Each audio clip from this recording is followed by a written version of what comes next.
इस कहानी में हमें दिखाया जाता है कि एक जहरीला वायरस फैलने की वजह से पूरी दुनिया के सभी इंसान ज़ॉम्बी में बदल चुके हैं। लेकिन ये कोई आम ज़ॉम्बी नहीं, बल्कि ये इतने तेज हैं कि दौड़ते हुए हवाई जहाज को भी पकड़ सकते हैं। कुछ तो इतने चालाक हैं कि इंसानों से भी हटकर सोच सकते हैं, और कुछ ज़ॉम्बी कई किलोमीटर दूर अपने टारगेट को सूंघने की ताकत से ढूंढ सकते हैं।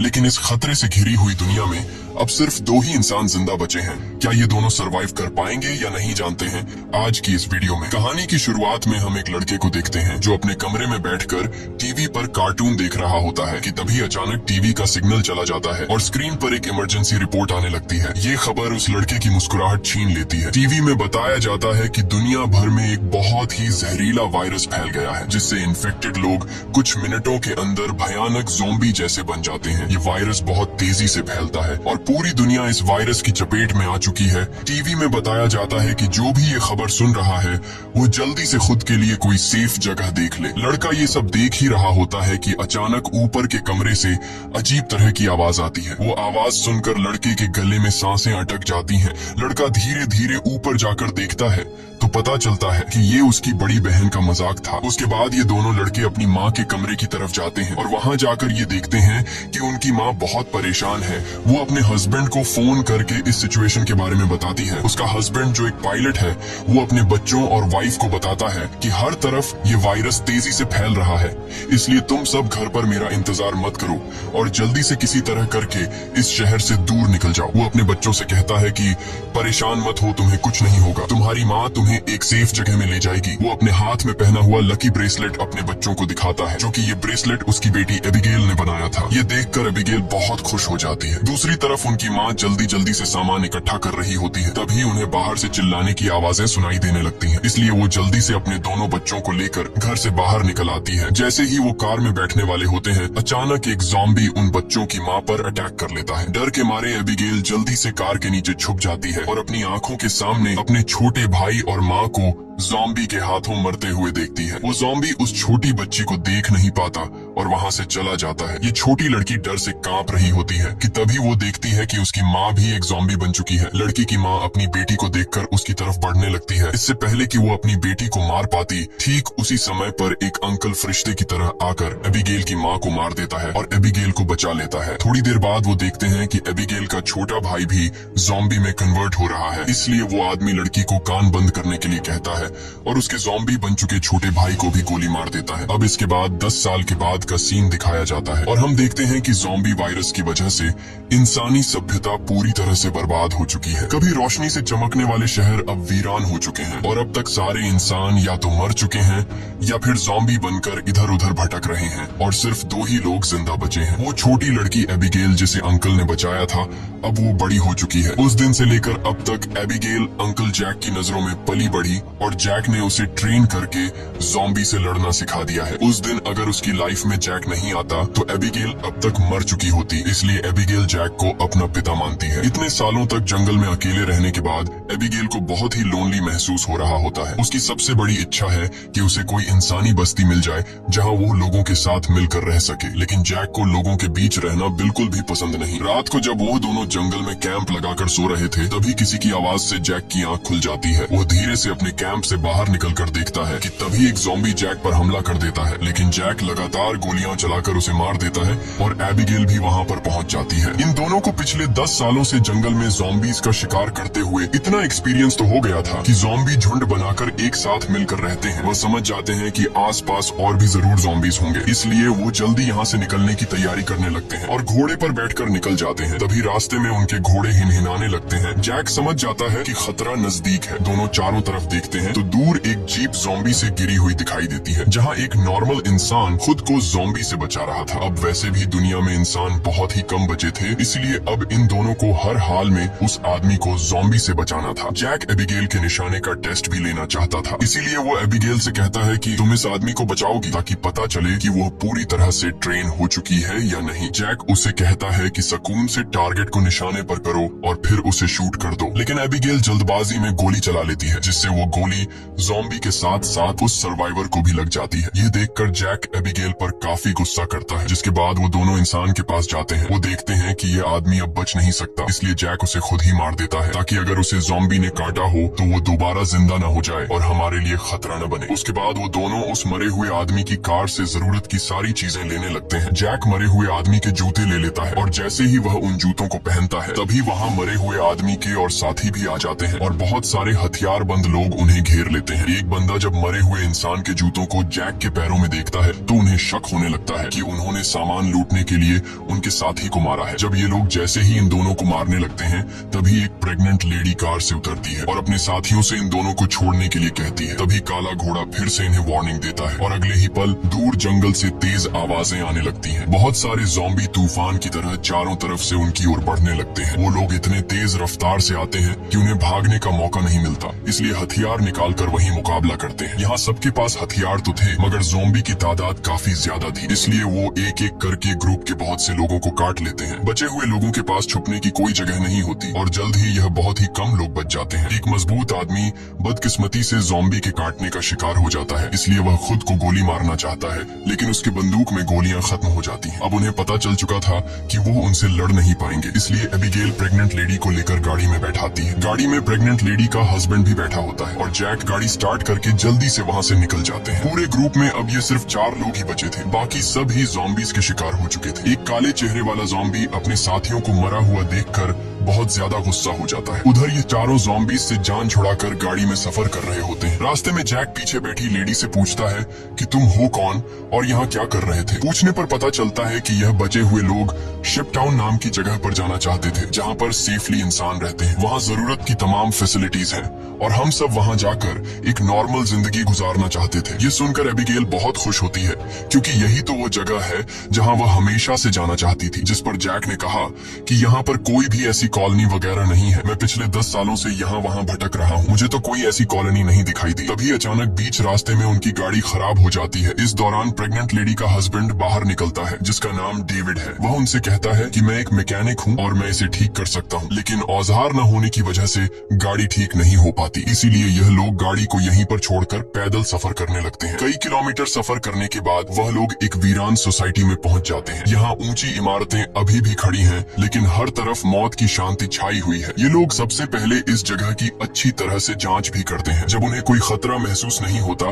तो ये लोग रात यहाँ गुजारने का फैसला करते हैं। रात को वह लोग आग जलाकर खाना पकाते हैं। एबिगेल शिपटाउन नाम के उस जगह पर जाने के लिए बहुत बेताब थी। वह उस प्रेग्नेंट औरत से उस जगह के बारे में बातचीत करने लगती है। प्रेग्नेंट औरत उससे बताती है कि हमारा पहले से उस शिपटाउन में रहने वाले लोगों के साथ रेडियो पर कांटेक्ट हो चुका है। वह एक बहुत ही खूबसूरत जगह है जहाँ हम आजादी से रह सकते हैं। ये बातें सुनकर एबिगेल की आंखों में चमक उठी। दूसरी तरफ जैक बाहर चारों ओर जाल बिछा देता है ताकि अगर वह लोग सो भी जाए तो खतरा करीब होने पर फौरन पता चले। जैक अंदर आकर एक मैप निकालता है और सबको समझाता है कि वो मेगन और डेविड को कुछ दूर तक पहुंचाएगा और उसके बाद दोनों अलग अलग रास्ते पर चले जाएंगे। लेकिन एबिगेल जैक के इस फैसले से खुश नहीं थी। वो जैक के पास जाकर उससे बहस करती है कि डेविड अपनी प्रेग्नेंट वाइफ को उस जगह तक सेफली नहीं पहुंचा पाएगा, इसलिए हमें उनके साथ चलना चाहिए। जैक कहता है हमें समझदारी से काम लेना चाहिए। देखो, जहाँ लोग ज्यादा होते हैं वहाँ पर खतरा भी ज्यादा होता है। लेकिन एबिगेल जैक के इस फैसले से नाराज होकर चली जाती है। हालांकि दोनों को ये नहीं पता होता कि वह काले चेहरे वाला ज़ॉम्बी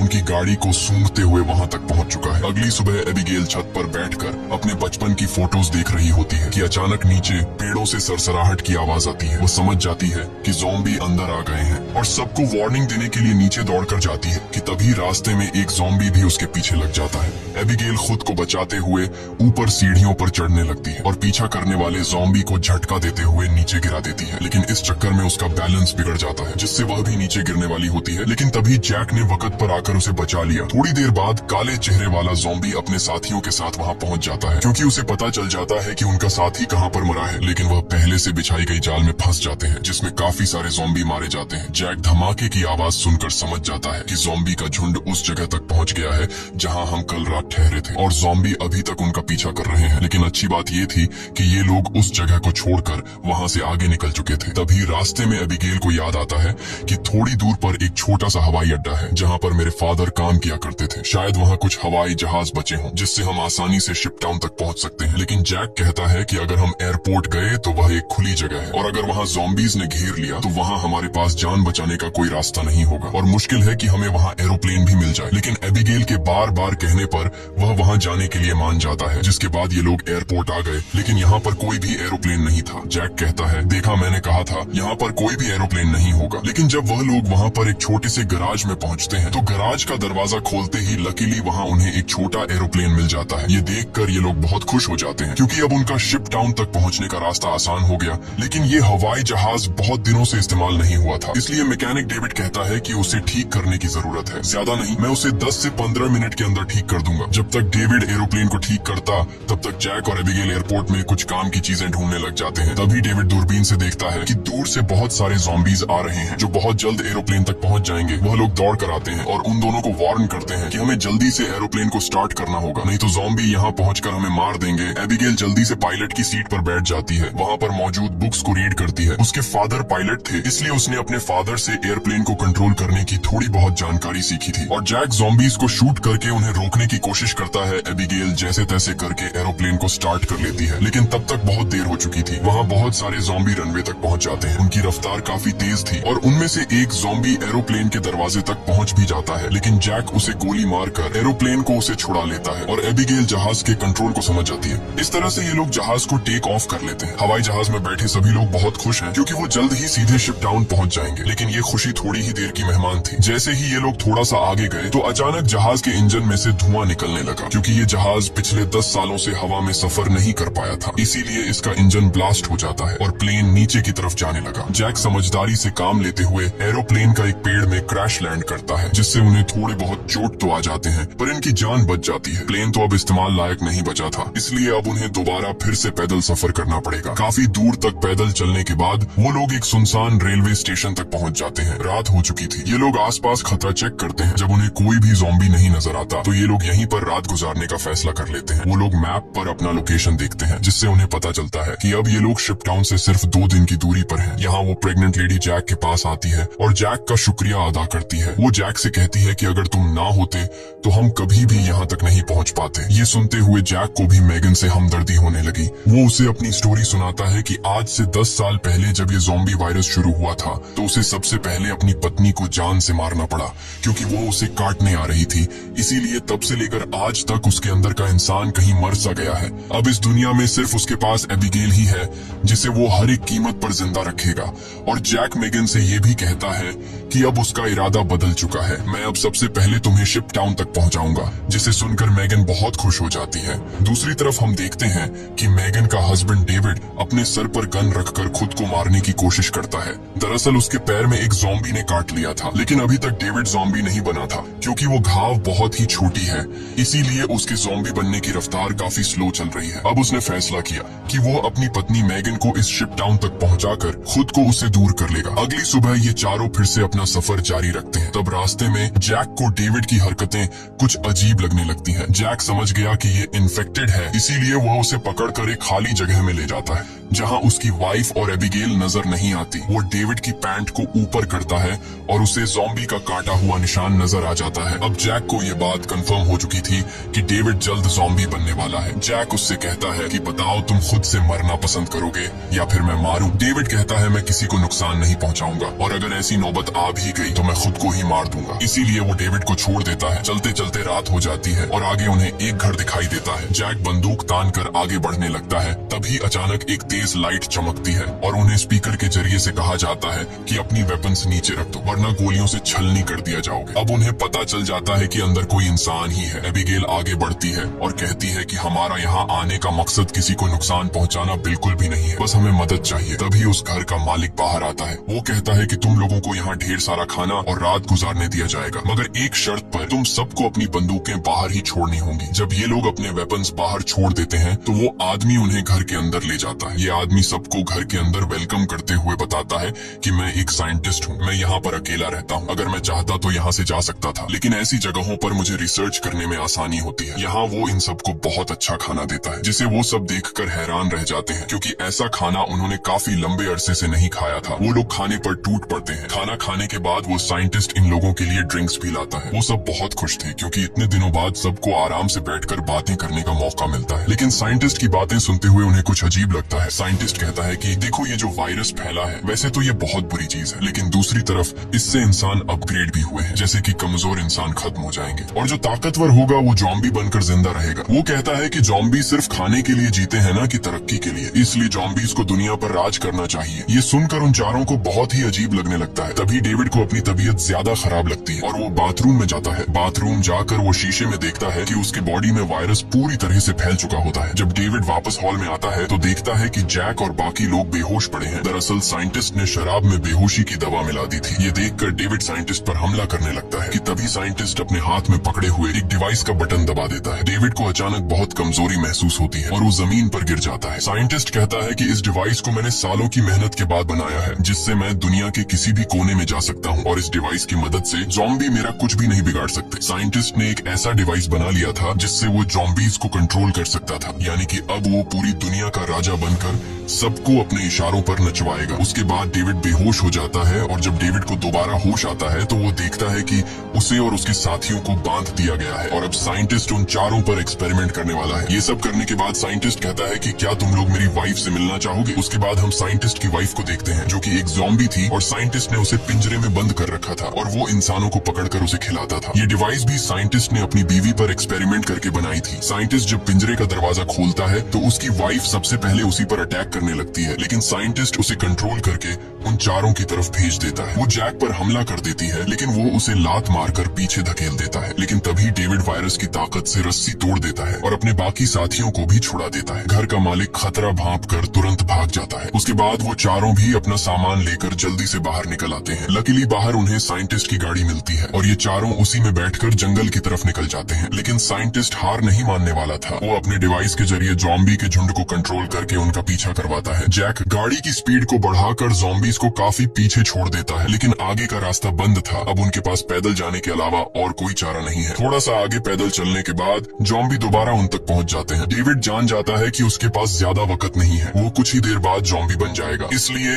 वो उन लोगों से आगे बढ़ने को कहता है और खुद पीछे रहकर ज़ॉम्बी को रोकने का फैसला करता है। लेकिन उसकी वाइफ उसे जाने नहीं देना चाहती थी, जिस पर डेविड कहता है कि तुम्हें हमारे बच्चे के लिए जिंदा रहना होगा और ये सब मैं अपने आने वाले बच्चे के लिए कर रहा हूँ। उसके बाद डेविड ज़ॉम्बी से लड़ पड़ा और बड़ी बहादुरी से उनका सामना करने लगा। काफी देर तक वो ज़ॉम्बी उसको रोक लेता है और उसके साथी ज़ॉम्बी से काफी दूर चले जाते हैं, लेकिन तभी एक ज़ॉम्बी आकर डेविड को मार देता है। जैक मेगन को गोद में लेकर आगे की तरफ बढ़ता है और फाइनली ये लोग उस जगह तक पहुंच जाते हैं जहां पर इंसानों की बस्ती थी। एबिगेल मदद मांगने के लिए चिल्लाने लगती है क्योंकि उनके पीछे बहुत सारे ज़ॉम्बी थे। ऊपर टावर पर बैठे दो पहरेदारों ने उन्हें देख लिया और वो अब स्नाइपर से ज़ॉम्बीज को शूट करके उन्हें कवर देने लगे। जल्द ही उन लोगों के लिए एक बोट भी भेजी जाती है और ये तीनों उस बोट में बैठकर शिप टाउन के अंदर पहुंच जाते हैं। काले चेहरे वाला ज़ॉम्बी अपने साथियों को आगे बढ़ने से रोकता है क्योंकि आगे पानी का रास्ता है और वो उसे पार नहीं कर सकते थे। दूसरी तरफ मेगन की डिलीवरी होने वाली थी और उसे तुरंत इलाज की जरूरत थी। अच्छी बात यह है कि यहाँ डॉक्टर और हॉस्पिटल की फैसिलिटी भी मौजूद थी। अगली सुबह हम देखते हैं कि इस जगह को कई बड़े जहाजों से जोड़कर एक टाउन बनाया गया है जिसके चारों तरफ पानी है। जैक एबिगेल से कहता है कि अब हमें यहाँ से जाना चाहिए, लेकिन एबिगेल ने यहीं रहने का फैसला कर लिया है। उसे लोगों के बीच रहने में बहुत मजा आ रहा है। इसी बात पर दोनों में बहुत झगड़ा होता है। तभी एक डॉक्टर आती है और बताती है कि मेगन ने एक बेटी को जन्म दिया है, लेकिन खून ज्यादा बहने की वजह से वो शायद ज्यादा दिन नहीं जी पाएगी। ये सुनकर जैक का मन उदास हो जाता है। वह जल्दी से हॉस्पिटल के कमरे में जाता है। मेगन बहुत कमजोर हो चुकी है और वह अपनी बेटी को जैक के हवाले करना चाहती है और वह चाहती है कि वह भी एबिगेल की तरह बड़ी हो। जैक को अपनी मरी हुई वाइफ की याद आती है और मेगन की बेटी को अपने पास रखने के लिए तैयार हो जाता है। इधर एबिगेल एक हैंडसम लड़के के साथ एंजॉय कर रही होती है। उसने कभी सोचा भी नहीं था कि इतने सारे लोग एक साथ बैठकर शराब पी सकते हैं और खूबसूरत संगीत पर जमकर नाच गा सकते हैं, इसलिए उसका यहीं रुकने का इरादा